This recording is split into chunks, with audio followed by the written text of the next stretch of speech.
اعوذ باللہ من الشیطان الرجیم بسم اللہ الرحمن الرحیم وعلم آدم الأسماء كلها ثم عرضهم على الملائكة فقال أنبئوني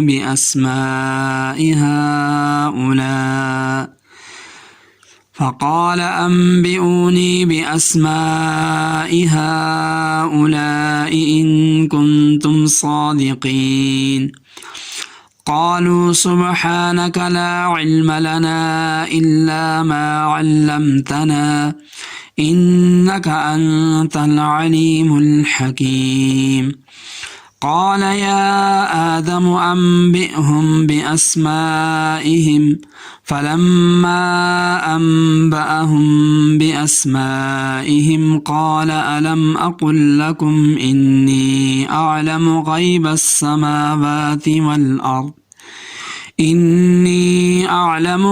السماوات والأرض وأعلم ما تبدون وما كنتم تكتمون وعلم اور سکھائے آدم الاسماء نام کلہا سب چیزیں ثم پھر عرضہم انہیں سامنے کیا پیش کیا علی پر الملائکتی فرشتے فقال پھر کہا انبئونی مجھ کو بتاؤ باسماء نام ہؤلاء ان اگر تم ہو صادقین سچے قالوا انہوں نے کہا سبحانک تو پاک ہے لا علم نہیں لنا ہمیں الا مگر ما جو علمتنا تو نے ہمیں سکھایا انک بے شک تو انت تو العلیم جاننے والا الحکیم حکمت والا قال اس نے فرمایا یا آدم اے آدم انبئہم انہیں بتا دے باسمائہم ان کے نام فلما سو جب انبأہم اس نے انہیں بتائے باسمائہم ان کے نام قال اس نے فرمایا علم کیا نہیں اقل میں نے کہا لکم تمہیں انی کہ میں عالم جانتا ہوں غیب السماوات غائب چھپی ہوئی باتیں السماوات آسمان والارض اور زمین وعالم اور میں جانتا ہوں ما جو تبدون تم ظاہر کرتے ہو وما اور جو کنتم تکتمون تم چھپاتے ہو وعلم آدم الاسماء کلہا اور اللہ تعالیٰ نے آدم علیہ السلام کو سارے نام سکھا دیے ثم عرضہم علی الملائکۃ پھر پیش کیا ان کو فرشتوں پر فقال انبئونی باسماء ہؤلاء ان کنتم صادقین پس کہا مجھے ان چیزوں کے نام بتاؤ اگر تم سچے ہو قالوا سبحانک تو انہوں نے کہا پاک ہے تیری ذات لا علم لنا الا ما علمتنا نہیں ہے ہمارے پاس علم مگر وہ جو تو نے ہم کو سکھایا انک انت العلیم الحکیم بے شک تو ہی علم والا اور حکمت والا ہے قال یا آدم انبئہم باسمائہم اللہ تعالیٰ نے فرمایا اے آدم بتلا دے ان کو ان چیزوں کے نام فلما انبأہم باسمائہم پس جب انہوں نے ان کو ان چیزوں کے نام بتلا دیے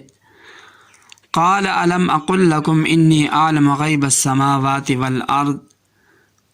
تو فرمایا کہ کیا میں نے تم سے نہیں کہا تھا کہ میں جانتا ہوں آسمانوں اور زمینوں کی پوشیدہ چیزوں کو وَأَعْلَمُ مَا تُبْدُونَ وَمَا كُنْتُمْ تَكْتُمُونَ اور میں جانتا ہوں اس چیز کو جس کو تم ظاہر کرتے ہو اور اس چیز کو بھی جانتا ہوں جس کو تم چھپاتے ہو ماقبل آیات میں خلافت کے متعلق پہلے یہ بیان ہو چکا کہ خلافت نیابت کو کہتے ہیں۔ اللہ تعالیٰ نے آدم علیہ السلام اور ان کی اولاد کو بطور خلیفہ پیدا فرمایا تاکہ وہ زمین پر اللہ تعالیٰ کی نیابت کے فرائض سر انجام دے سکیں۔ آدم علیہ السلام کی تخلیق کے وقت اللہ تعالیٰ اور فرشتوں کے درمیان سوال و جواب ہوئے۔ اب یہاں سے اللہ تعالیٰ نے اپنے ارادے کی حکمت کے اظہار کے طور پر فرمایا وَعَلَّمَ آدَمَ الْأَسْمَاءَ كُلَّهَا۔ اللہ تعالیٰ نے آدم علیہ السلام کو سارے نام سکھا دیے۔ اب ان ناموں سے کیا مراد ہے؟ اللہ تعالیٰ نے کون سے نام حضرت آدم علیہ السلام کو سکھائے تھے؟ تو اس سلسلے میں حضرات مفسرین کے کئی اقوال ہیں۔ بعض حضرات یہ فرماتے ہیں کہ علم آدم الاسماء سے مراد تمام انواع اور اجناس کے نام ہیں جو اللہ تعالیٰ نے آدم علیہ السلام کو سکھائے۔ اس سے مراد ہر فرد کا نام سکھانا نہیں، کیونکہ ہر فرد اور ہر جز کا تعلق غیب سے ہے اور اسے اللہ تعالیٰ ہی جانتا ہے اور کوئی نہیں جانتا۔ انواع اور اجناس کا مطلب یہ ہے کہ جیسے انسان ایک نوع ہے،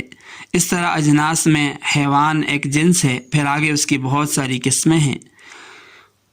بعض حضرات فرماتے ہیں کہ وَعَلَّمَ آدَمَ الْأَسْمَاءَ سے مراد اللہ تعالیٰ نے آدم علیہ السلام کی قیامت تک پیدا ہونے والی اولاد کے نام بتلا دیے، اس سے یہ مراد ہے۔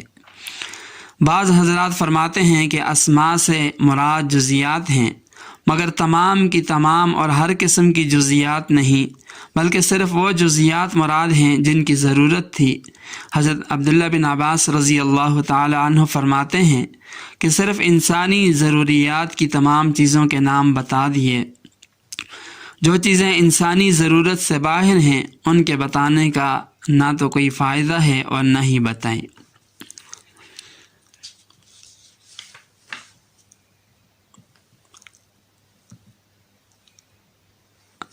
ثم عرضهم على الملائكة فقال انبئوني باسماء هؤلاء ان كنتم صادقين۔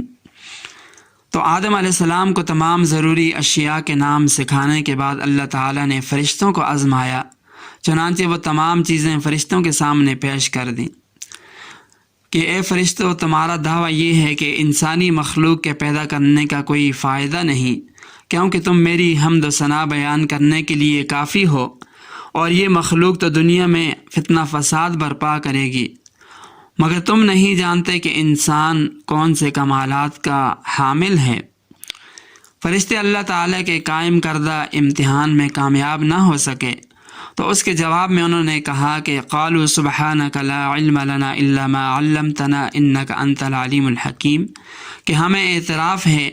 کہ ہمیں ان چیزوں کے اسماء، ان کی خاصیت، ماہیت کا علم نہیں، ہم اس معاملے میں عاجز ہیں، ہمارا علم تو اسی قدر ہے جس قدر تو نے ہمیں سکھایا، اس کے علاوہ ہم کچھ نہیں جانتے۔ یہاں پر ایک اشکال ہوتا ہے، سوال یہ پیدا ہوتا ہے کہ اللہ تعالیٰ نے ایک علم فرشتوں کو عطا کیا ہی نہیں، تو ان کے امتحان لینے کا، ان سے سوال کرنے کا پھر کیا مطلب ہے؟ اگر آدم علیہ السلام کی طرح فرشتوں کو بھی وہ علم سکھا دیا جاتا تو وہ بھی جواب دے دیتے۔ تو اس کے جواب میں حضرت مولانا اشرف علی تھانوی صاحب رحمہ اللہ فرماتے ہیں کہ آدم علیہ السلام کو اسماء کی تعلیم یہ فرشتوں کی موجودگی ہی میں دی گئی تھی۔ فرق صرف اتنا ہے کہ آدم علیہ السلام کو ان چیزوں کی ضرورت تھی، لہذا انہوں نے ان کے نام ذہن نشین کر لیے، ان کو یاد کر لیا، محفوظ کر لیا، مگر فرشتوں کو چونکہ ایسی چیزوں کی ضرورت ہی نہیں تھی، لہذا انہوں نے یہ نام ذہن نشین رکھنے کی کوشش ہی نہیں کی، ان کو یاد ہی نہیں رکھا۔ الغرض جب فرشتے اس امتحان میں ناکام ہو گئے تو اللہ تعالیٰ آدم علیہ السلام کی طرف متوجہ ہوئے۔ قال یا آدم انبئہم باسمائہم فلما انبأہم باسمائہم، تو آدم علیہ السلام نے فوراً وہ نام بتلا دیے۔ پھر اللہ تعالیٰ نے فرشتوں کی طرف مخاطب ہو کر فرمایا قال الم اقل لکم انی عالم غیب السماوات والارض، کہ میں نے تم سے نہیں کہا تھا کہ میں آسمانوں اور زمین کی پوشیدہ چیزوں کو جاننے والا ہوں۔ یہاں پر آسمان اور زمین کے غیوب کا تعلق مخلوق کے اعتبار سے مخلوق کے اعتبار سے ہے، نہ کہ اللہ تعالیٰ کے اعتبار سے، کیونکہ اللہ تعالیٰ سے تو کوئی چیز مخفی اور پوشیدہ نہیں، البتہ مخلوق کے لیے بعض چیزیں ظاہر ہوتی ہیں اور بعض پوشیدہ ہوتی ہیں۔ تو مخلوق کے اعتبار سے جو چیزیں پوشیدہ ہیں اللہ تعالیٰ ان کو بھی جانتے ہیں۔ اور آخر میں فرمایا وَأَعْلَمُ مَا تُبْدُونَ وَمَا كُنْتُمْ تَكْتُمُونَ کہ اے فرشتوں میں جانتا ہوں جو تم ظاہر کرتے ہو اور جو کچھ تم چھپاتے ہو۔ حضرات مفسرین فرماتے ہیں کہ ہو سکتا ہے کہ فرشتوں کے دل میں یہ بات آئی ہو کہ پروردگار ہم تیری حمد و ثنا بیان کرنے والے ہیں، لہذا اگر زمین میں نیابت کی ضرورت ہے تو ہم حاضر ہیں اس کام کے لیے۔ اس بنا پر اللہ تعالیٰ نے فرمایا کہ میں اس چیز کو بھی جانتا ہوں جس کو تم ظاہر کرتے ہو یا چھپاتے ہو۔ اے فرشتوں، شاید تمہارا یہ خیال ہو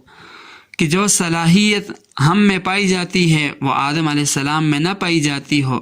مگر یہ بات یاد رکھو کہ اللہ تعالیٰ نے آدم میں وہ کمال رکھ دیا ہے جہاں تک تمہاری رسائی نہیں ہو سکتی، لہٰذا خلافت نیابت کا حقدار آدم علیہ السلام ہی ہے۔ اسی لیے فرمایا وَأَعْلَمُ مَا تُبْدُونَ وَمَا كُنْتُمْ تَكْتُمُونَ کہ اے فرشتوں میں جانتا ہوں جو تم ظاہر کرتے ہو اور جو کچھ تم چھپاتے ہو۔ اب اس کے بعد اللہ تعالیٰ نے آدم علیہ السلام کی برتری اور فضیلت کو عملی طور پر فرشتوں کے سامنے پیش کیا۔ اگلی آیات میں اسی غرض سے فرشتوں کو آدم علیہ السلام کے سجدہ کرنے کا حکم دیا۔ وآخر دعوانا ان الحمد للہ رب العالمین۔